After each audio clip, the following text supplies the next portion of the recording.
اعوذ باللہ من الشیطان الرجیم، بسم اللہ الرحمن الرحیم۔ سورۃ الانعام، آیت نمبر 79۔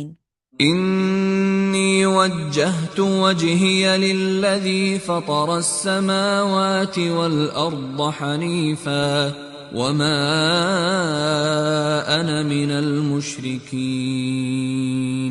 میں نے تو اپنا رخ کر لیا ہے یکسو ہو کر اس ہستی کی طرف جس نے آسمان اور زمین کو بنایا ہے، اور میں مشرکوں میں سے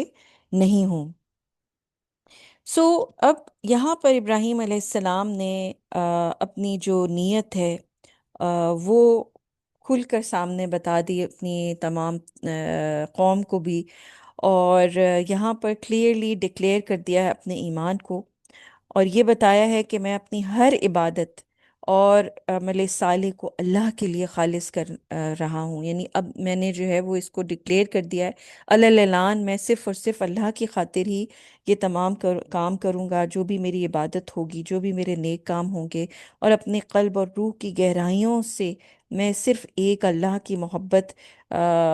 میں ہوں، اور اسی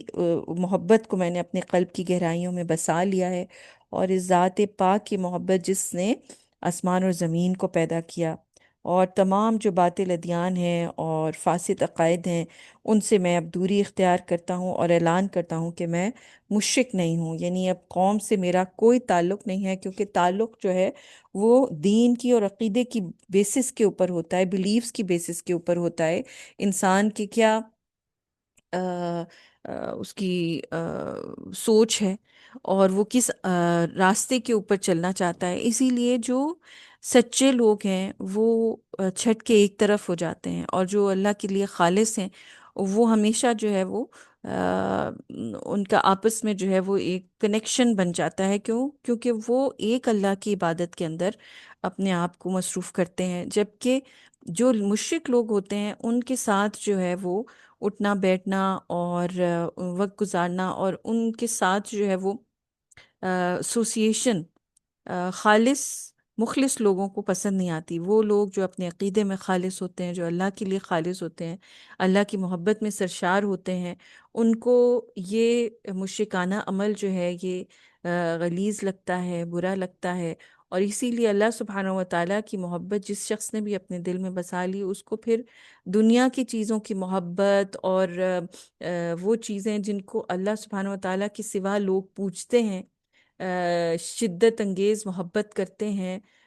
جن کی پوجا پاٹ میں لگے رہتے ہیں، وہ چیزیں پھر ناپسند ہو جاتی ہیں، پھر پسند نہیں آتی، دل ان کے ساتھ نہیں لگتا۔ تو چاہے انسان کا اپنا نفس ہو، چاہے دنیا کی محبت ہو، چاہے بت ہوں، یہ تمام مشرکانہ عمل جو ہیں ان سے اللہ کے خالص بندے جو ہیں وہ دور رہتے ہیں، اور اللہ سبحانہ و تعالیٰ کی طرف اپنا چہرہ یعنی اپنے پورا فوکس رکھتے ہیں ایک اللہ کی ذات کی طرف۔ کیونکہ وہی ایک اکیلا ہے جس نے آسمان اور زمین کی تخلیق کی ہے، اور ضروری کیا ہے کہ انسان اپنے اعمال میں خالص ہو جائے۔ حنیفاً کا لفظ آیا ہے، یکسو ہو جائے، فوکس ہو جائے، اللہ کے لیے اپنی عبادت کو، اپنی محبتوں کو خالص کر لے۔ یہی ایک طریقہ ہے کہ جس سے اللہ سبحانہ و تعالیٰ کی انٹینشن انسان حاصل کرتا ہے، اللہ کا قرب حاصل کرتا ہے، اللہ کی محبت حاصل کرتا ہے۔ اور اس کی سب سے بڑی مثال ہمارے لیے حضرت ابراہیم علیہ السلام کی ذات ہیں، جو خلیل اللہ کہلائے، اللہ کے دوست کہلائے۔